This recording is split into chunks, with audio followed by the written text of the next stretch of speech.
Hello friends, I am Chevee. Welcome to my shed. How are you?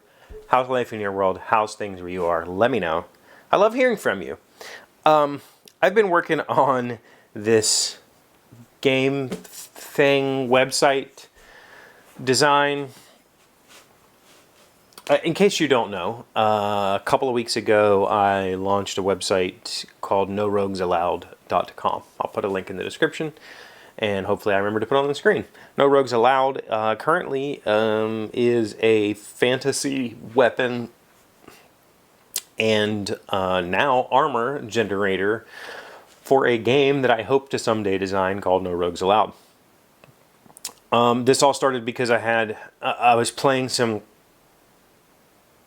super minimalist RPGs on my phone, and I thought, I could program something like this and I could do it in PHP on the web because that's what I do for a living. And so let's try that. And I started thinking about it and I decided that I wanted it to be somewhat procedurally generated, which just basically means random. And I then went down this train of thinking of like, how do games like that make random weapons? Random effects, random whatever, attributes, stats, things, how does that happen? So I started to kind of think about how I would approach that, and I just started doing it. And for the first week or two of me tinkering with this concept, it was all just, it wasn't even a valid website. It was just, PHP has a echo command, which is kind of like a print command in other languages, and it just puts text to wherever you tell it to go. And so if you load a website that's PHP that has no HTML formatting, it's basically just a text document, but the browser will render it. So I was basically just dumping a bunch of stuff to a text window, and I was tweaking it behind the scenes to see the numbers change and changing things here and there, and having a little bit of fun with it. And I spent a good week or 10 days in that phase of just like messing with the numbers, messing with attributes, changing the data set in the database and seeing how that reflected on what I was seeing the weapon generator creating based on, I kind of had some general idea of what I wanted this thing to output for a game, but and I needed to generate a whole bunch of weapons just to see how well it tracked. And it was doing well, and I tweaked the numbers, and I adjusted here and there, and it does good. And at some point I was like, you know what, this has been interesting enough of a study for me to start writing articles about it. Started to write articles about it, but I didn't want to just have screenshots. So I decided to make a website, and I purchased a domain and put a website up just so you could go play with it. And I've been a game designer in my life. I've published board games. I've had board games purchased by publishers and published. And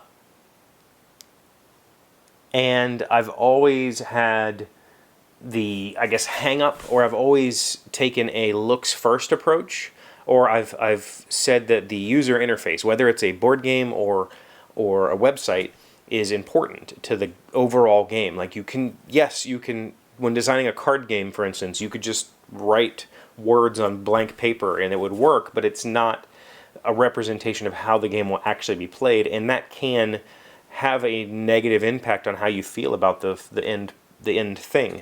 So I spend a lot of time in the front end working on the looks, but this time I didn't do that.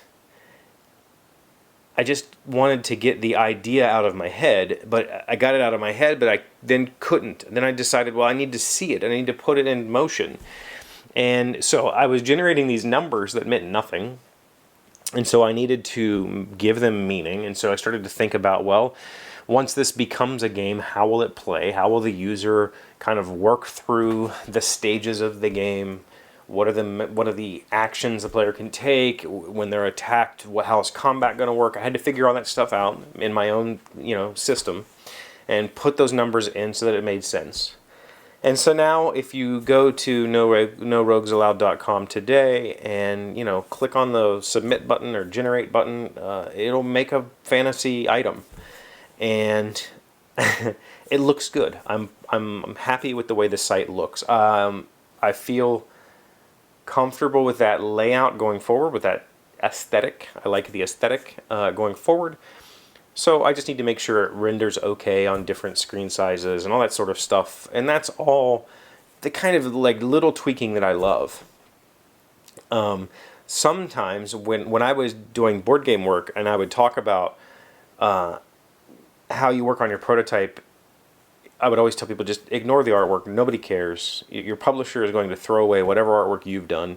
They don't need it. They're going to hire professional graphic designers, professional artists to make your game look as presentable as possible, because that's important to the final price or the final marketability of the game. So but I would always not heed my own advice and put my own effort into the look and feel. And a lot of the time that was because I was procrastinating on the design itself. Like the game wasn't working quite right, but I didn't have any ideas on how to fix it. So I would just start messing with the art. And the cool part about that was the art would sometimes inform the game design. Like I would tweak things because as I was going through artwork, I thought, oh, I could do that.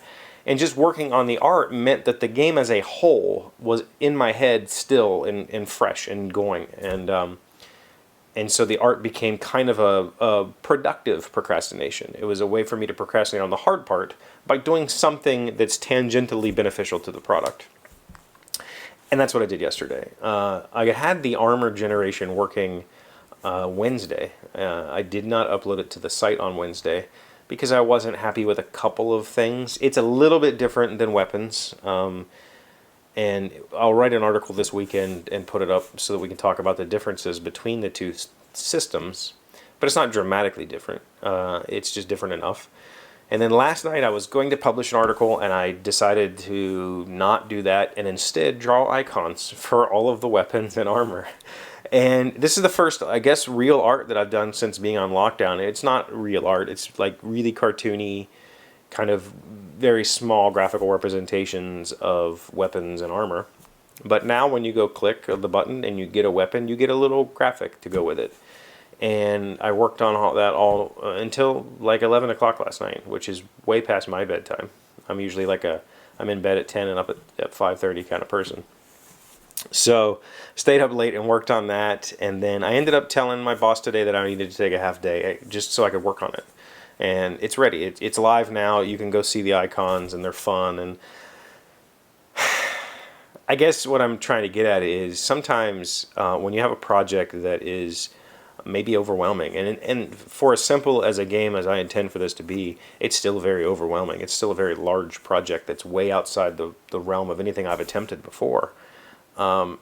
Sometimes doing a side quest for that main goal is beneficial because it can keep you focused on the whole, but doing something that's manageable and kind of, I don't want to say art is menial, but a lot of what I was doing was very much just copy and paste, rearrange things, copy and paste. And sometimes that is what it takes to kick off the next part. The next part for this particular game design is to finish the items. I still have to do shields and I still have to do magical trinkets. And once those two things are done, then I have to maybe I'll start working on the character and how that gets generated and what that looks like. And then I'll start working on an inventory system and how you can put things in and out of your inventory or drop things. And then I'll have to start working on rooms, and then I'll have to start working on how you move through those rooms, and then I'll have to start working on enemies, and I'll have to work on how you interact with those enemies and what happens when you defeat an enemy. And then I have to start working on story, and then I have, there's this huge thing, but instead of when I'm hung up and I'm stuck on one little piece, like I don't know how I'm going to solve that, if I can just pick something that I know I can accomplish in a couple hours and just dork with that for a little while, even if it's just moving pixels around, or I spent a good hour today trying to make that graphic look the way I wanted, size, color, shape, and what I mean by that is not the graphics themselves, but the container for that graphic. Took me quite a while to get the CSS to work the way I wanted it to work so that I could scale it, sometimes doing those little tangential side projects or side quests. I don't want to say it's a side project because it's part of the main project. It's just a smaller side quest that you can kind of lose yourself in for a little bit. Really helps you maintain focus on the overall larger project, I think. Let me know what you think in the comments. Do you find yourself doodling on something tangentially related to stay focused? Let me know in the comments. Thank you for being here as always. Thank you for liking, commenting, subscribing, being amazing friends and wonderful people. I really appreciate you. And I will see you Monday.